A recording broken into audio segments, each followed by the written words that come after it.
C'est un sport, à mon avis, qui est un sport d'adresse, qui est un sport d'habileté, de souplesse, d'intuition. C'est pas un sport de contact, le football.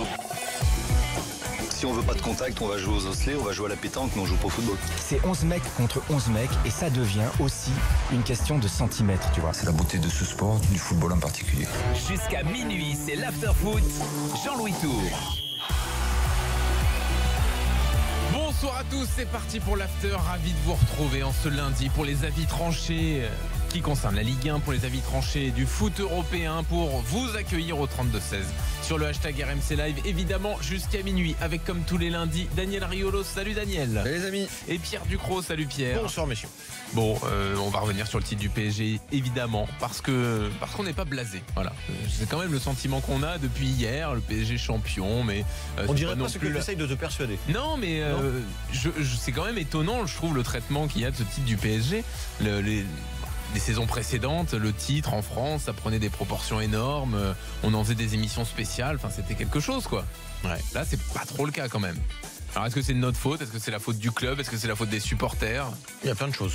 Je pense que la vie tranchée de Daniel on va en parler. Va être autour de ça, effectivement. Malheureusement, c'est pas que de notre faute, je pense. Oui, t'as raison.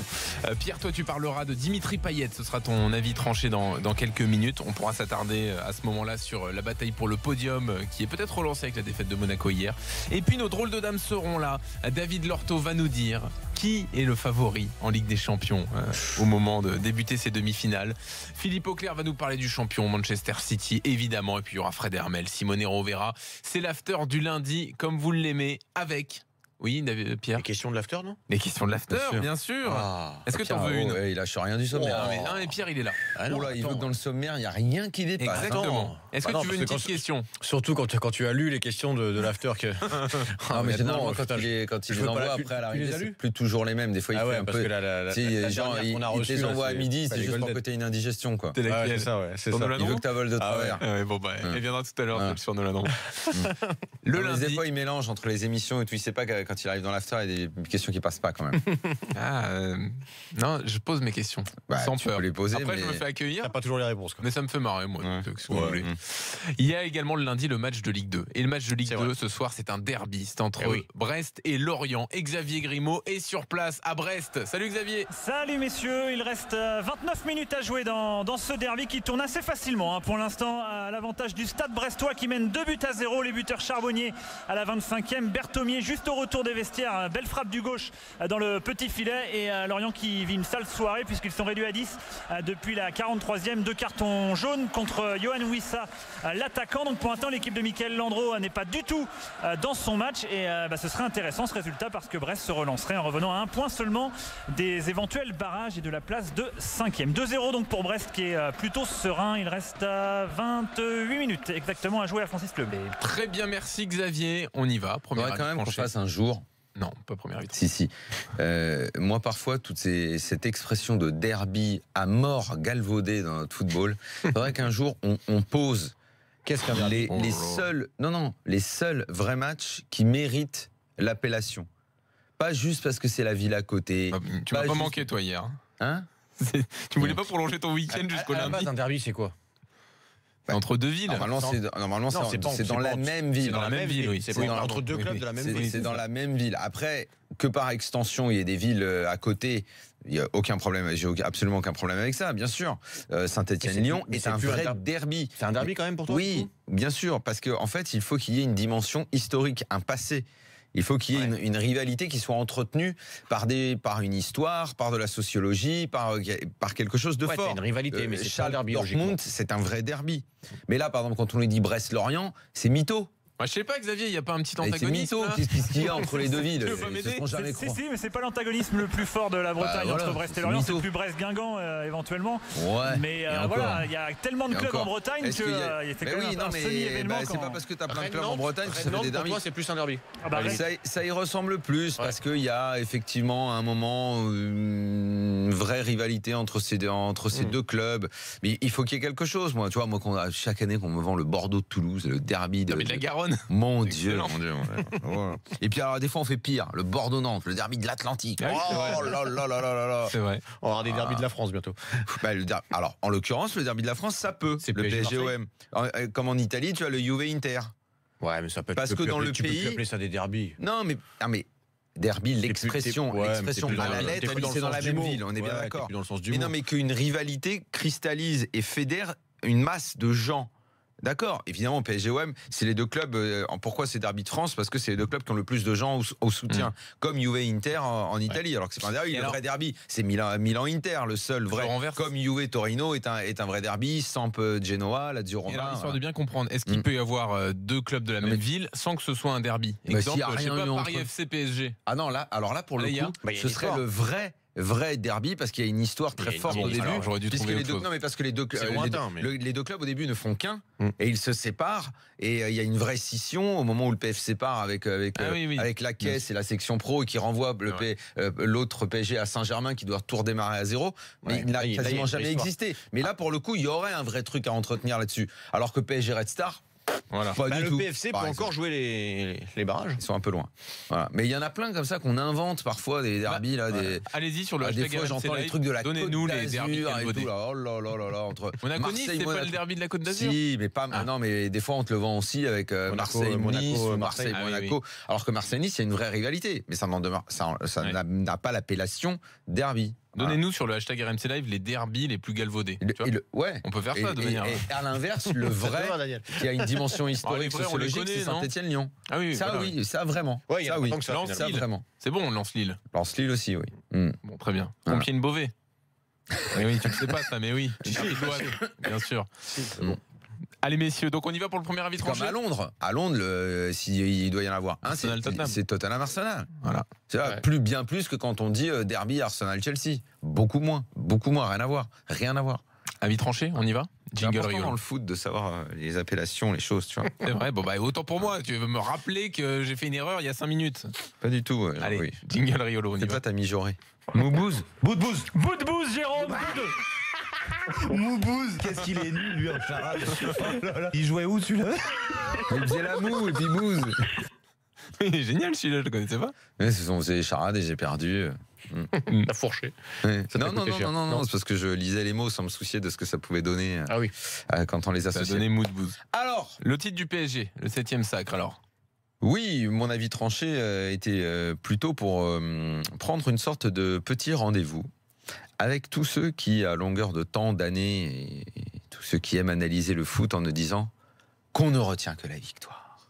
Il n'y a que le résultat qui compte. Alors que pourtant, moi, depuis qu'on sait, évidemment, hier soir c'est officiel, mais même avant-hier ou avant-avant-hier, on savait que le PSG allait être champion. Si c'était pas hier soir, après la démonstration contre Monaco, peu importe, ça aurait été la semaine dernière. Eh bien voilà, qu'on nous dit saison mitigée. Eh ben pourquoi donc, messieurs? Pourquoi donc, vous qui arrêtez pas de nous faire chier qu'il n'y a que le résultat qui compte? Il n'y a que ça qui est beau, que la victoire. On ne retient que les vainqueurs. On ne retient que le vainqueur. Eh ben alors le PSG, on le retient. Il va tout gagner en France pour la énième année consécutive. Voilà. Mais moi, comme j'ai toujours combattu cette idée, comme j'ai toujours trouvé que c'était une lecture absolument primaire, stupide, bas du front du sport. Parce que pour moi, quand on ne fait attention qu'aux résultats, on n'aime pas le sport. Ça ne nous intéresse pas. Si on n'aime pas discuter de sport, si on n'aime pas analyser les victoires, je sais pas moi, Nadal il a gagné 10 Roland Garros, il y en a qui sont plus beaux que d'autres. On va pas tous les mettre en bloc les uns derrière les autres. Les 7 titres de Lyon, il y en a qui sont plus beaux que d'autres. On ne retient pas, ils ont tout le temps gagné. Non, il y a des années où c'était moins bien. Eh ben le PSG c'est un petit peu pareil. Et tous ceux qui veulent que le sport ne soit qu'en fait des lignes les unes derrière les autres dans une encyclopédie, faut pas qu'ils viennent nous faire chier maintenant à dire que le PSG c'était pas bien ou que la saison est mitigée ou que ceci ou cela. Si il y a des gens qui étaient dans mon camp avant, dans le camp de ceux qui pensent que le sport ne s'analyse pas uniquement à la lecture des résultats, je les accepte avec moi ce soir pour dire que effectivement le titre il se termine en apothéose hier. Il se conclut en apothéose parce que le match était absolument extraordinaire. Ça, bravo, c'est toujours bien, au moins quand tu valides ton titre, de faire un super beau match. Ça, d'accord. Le match extraordinaire. Le PSG fait le match parfait. Monaco. T'as le droit de balayer ton adversaire en même temps. T'as le droit de l'écraser. C'était du coup. Toi, tu fais même la fine bouche sur ce match, alors que moi, au moins, parce que en démonstration, pas sur le PSG, c'est pas le match que j'attendais. Tu fais la fine bouche malgré tout. Ouais. Donc, t'as le droit. Si t'as envie de faire la fine bouche, et j'imagine qu'il y a d'autres gens qui font la fine bouche. Voilà. Mais si tu fais la fine bouche, c'est déjà que donc tu n'es pas uniquement dans il y a que le résultat qui compte. Parce que pour moi, pourtant moi je me rappelle d'une discussion sur Montpellier que vous avez eu tous les deux. Voilà. Mais je ne voulais pas le mettre face à ces contradictions. Mais c'est beaucoup plus. Vas-y, je te laisse finir, Daniel. Écoute, mais c'est beaucoup moi, plus je pense que global que ça. Chaque victoire, chaque titre. S'analyse en fonction du contexte, de ton adversaire, de la perspective historique dans laquelle tu inscris ce titre. Eh bien oui, le PSG, à partir du moment où, en matière de communication, ils ont absolument voulu nous dire qu'il n'y avait que la Ligue des Champions et qu'effectivement, ils étaient plus forts que tout le monde en Ligue 1, de eux-mêmes, ils ont un peu minoré la victoire. Alors après, nous, on a le droit d'être objectifs et de regarder les records. Est-ce que c'était plus beau cette année en termes de jeu que l'année d'avant ou qu'il y a 2 ans? Et là naissent des débats. Mais c'est pour ça qu'on aime le sport. Mais arrêtez de me faire chier avec les lignes de résultats et dire tout se vaut. Tout se vaut, on ne retient que les vainqueurs, on ne retient que la victoire. Non, c'est pas vrai, puisque tout le monde ne dit que le contraire en permanence. Alors, j'aimerais bien que ça serve, s'il vous plaît, à enterrer définitivement cette phrase. Parce que sinon, Marseille, à l'inverse, hier, qui nous a encore proposé un match quand même, fait de rebondissements. En ce moment, ils sont spécialistes de nous proposer des choses très intéressantes. Et ben alors quoi, s'ils font 4e et qu'ils font finale de l'Europa League? Allez hop, à la poubelle, l'OM, tu nous as rien donné? Mais non, ils vont nous donner une saison, et je l'ai dit la semaine dernière, autant intéressante, si ce n'est plus que celle du PSG. Avec plus d'émotion déjà pour les supporters. Merci Jean-Louis. Voilà, donc si vraiment un jour, on pouvait enterrer la phrase « il n'y a que le résultat qui compte » où on ne retient que les vainqueurs, parce que c'est absolument débile. Hein. C'est un petit peu, je sais pas moi, comme le mec qui a absolument voulu une femme magnifique un soir. Allez, on va prendre Miss Monde. Et puis il l'a eu, il l'a obtenu. Il a passé la nuit avec, mais elle était complètement saoule et pas lucide. Il n'y a que le résultat qui compte, il a eu. Non ? Bah non. Je pense que ça. Non. C'est le même raisonnement, ouais. Hein, voilà. Ouais. Alors bonne nuit, chers amis. Sauf que. Mais globalement, je suis d'accord avec Daniel. Bien sûr qu'on aime le foot et on aime le sport en général pour les émotions, pour vivre des matchs autres que celui d'hier d'ailleurs, parce que celui d'hier en termes d'émotion, il est pas. Mais tu peux aussi l'apprécier en termes de beauté esthétique. Alors beauté esthétique, quand tu vois l'ouverture de Cavani, le but de Di Maria, c'est beau. Alors quand tu vois le mouvement collectif sur le premier but, c'est très très beau. C'est très très beau sur le plan, technique, c'est très très beau. Sauf que sur le plan émotion, hier, au bout de 20 minutes, le match il est plié. J'étais à ta place, Daniel. Honnêtement, c'est loin d'être le match avec le plus d'émotion que j'ai vu du Paris Saint-Germain pour gagner un titre.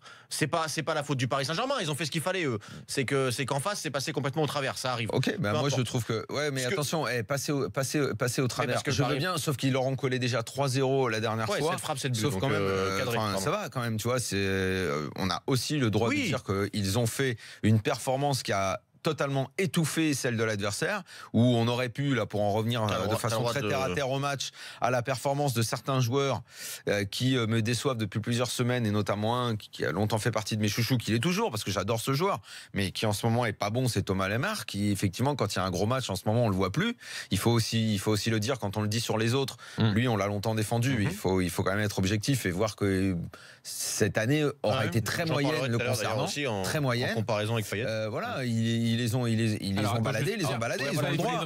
Ils ont le droit. Après, le match disputé, d'accord. Mais des fois, les démonstrations, c'est beau. Hein. Ce que je voulais dire, c'est qu'il y a certains contextes. On peut pas généraliser. En tout cas, moi, j'ai pas envie de généraliser comme ça. Il y a certains contextes. L'autre fois, je crois que on avait eu ce débat avec Nicolas Villas. Et Nicolas Villas, en tant que Portugais, il a vécu un Euro extraordinaire parce qu'à la fin, le résultat était là. Mais j'ai toujours expliqué que ça dépendait du contexte et qu'en l'occurrence, ça valait le coup parce que tu avais gagné.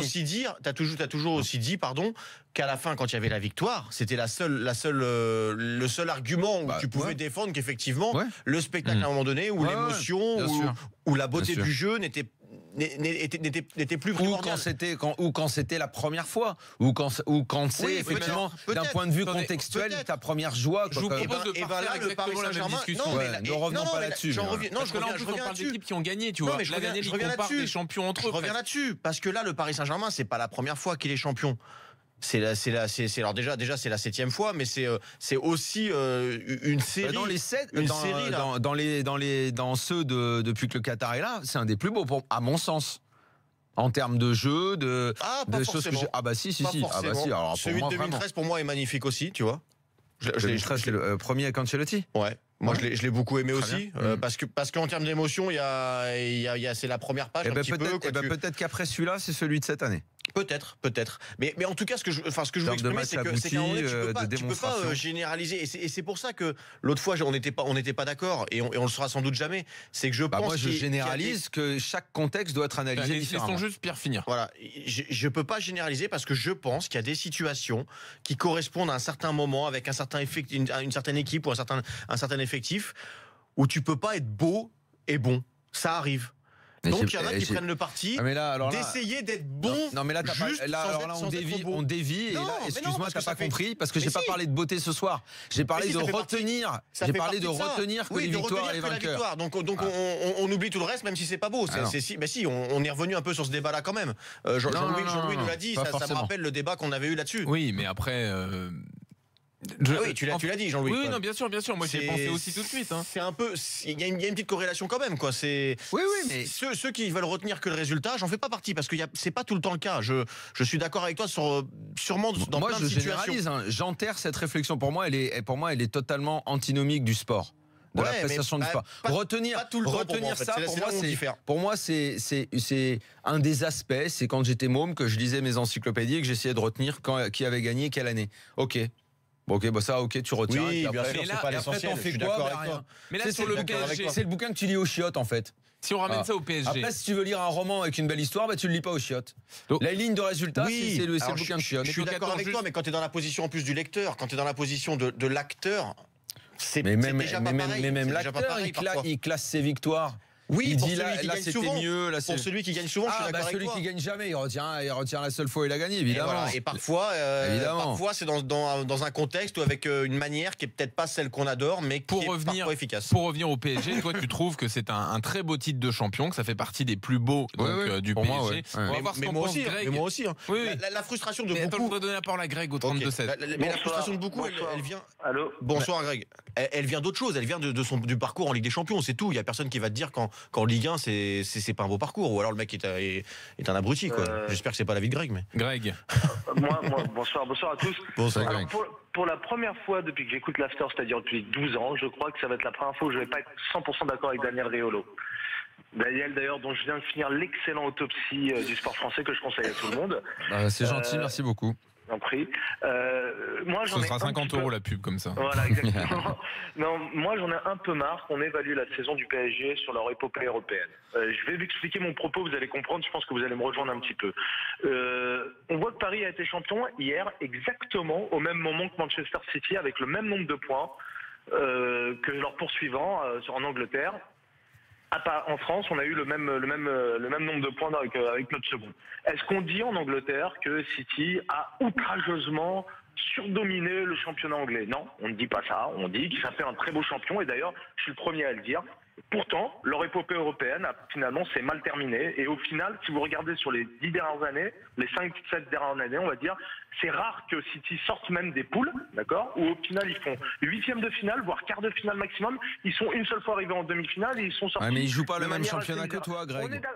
Ils jouent un championnat beaucoup plus difficile que le tien. Je suis d'accord. Est-ce que c'est de notre faute si on est dans le championnat français? Mais c'est pas de ta faute, mais t'es obligé de le prendre en compte, c'est tout. On est d'accord. Mais le problème, Daniel, avec ça, c'est qu'à force de dévaluer nos propres titres, de dévaluer notre football, tu sais ce qui se passe quand ils arrivent devant des Barça, devant des Real de Madrid, on fait des complexes d'infériorité. Et on voit bien que l'année dernière, le match contre le Barça, c'est qu'un problème mental. On voit que le match de Real, le match retour, ce n'est qu'un problème mental. Moi, je suis persuadé que dans la tête des joueurs du Paris Saint-Germain, quand ils affrontent des grosses équipes, ils se disent, nous, de toute façon, ce qu'on gagne dans la semaine, on a tellement un championnat facile que quand on va mais ça, on n'y peut rien, Greg. On n'est pas fautif de ça, nous. Oui, mais Greg, on avait la discussion d'Antim Dugas cet après-midi, et l'exemple du Bayern est revenu assez vite. Je suis pas convaincu que la Bundesliga, elle est sans doute un peu supérieure à la Ligue 1, mais il n'y a pas non plus des années-lumière d'écart. Et le Bayern arrive quand même à être compétitif en Europe. Le problème, c'est l'exigence que tu mets au quotidien au club qui est pas toujours là au PSG. Et moi, pour donner juste mon avis vite fait quand même sur le titre du PSG,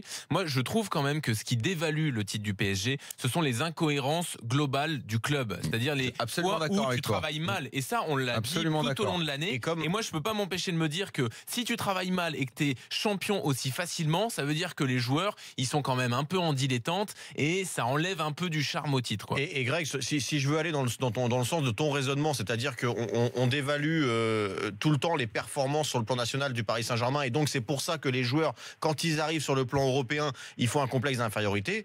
Bah, tu sais quoi, tu mets le doigt sur le gros problème du Paris Saint-Germain, pour moi, depuis plusieurs années, c'est le mental. Parce que si t'en es arrivé à, toi, joueur du PSG, à t'occuper de ce que les autres pensent sur tes performances au niveau national, et pas être sûr de ta force, pas en confiance, pas avoir de caractère le jour J ou quand il faut, parce que tu sais qu'en face, c'est plus fort, le problème, c'est toi, c'est pas ce que les autres te disent. Et pour moi, c'est le problème principal du PSG aujourd'hui, c'est un problème mental. Et pour revenir sur l'exemple que donnait Jean-Louis avec le Bayern, c'est un club allemand avec une culture allemande.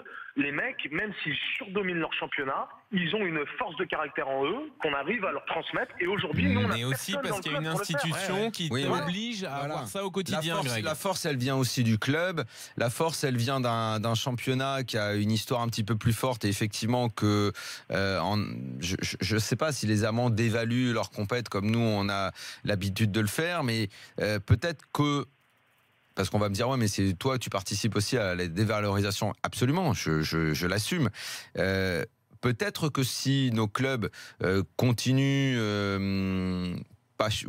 presque chaque année, à avoir de bons résultats en Coupe d'Europe. L'année dernière, 2 clubs en demi. Cette année, on en a un autre qui vient de se qualifier en demi. Peut-être que ça nous donnera envie. D'abord, ça donnera aux joueurs un peu plus de confiance en eux. Et également au moment d'affronter le PSG, où ils ne viendront pas disputer des matchs en étant résignés, peut-être qu'ils auront un peu plus confiance, peut-être qu'un club comme l'OM avec cette demi-finale va gagner en confiance, va continuer à grandir, peut-être que Lyon peut suivre. En fait, tout ça n'est qu'une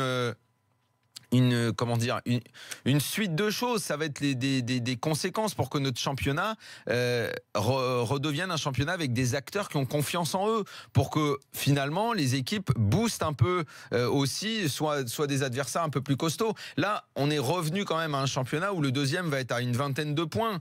C'est quand même incroyable. Oui. C'est beaucoup trop.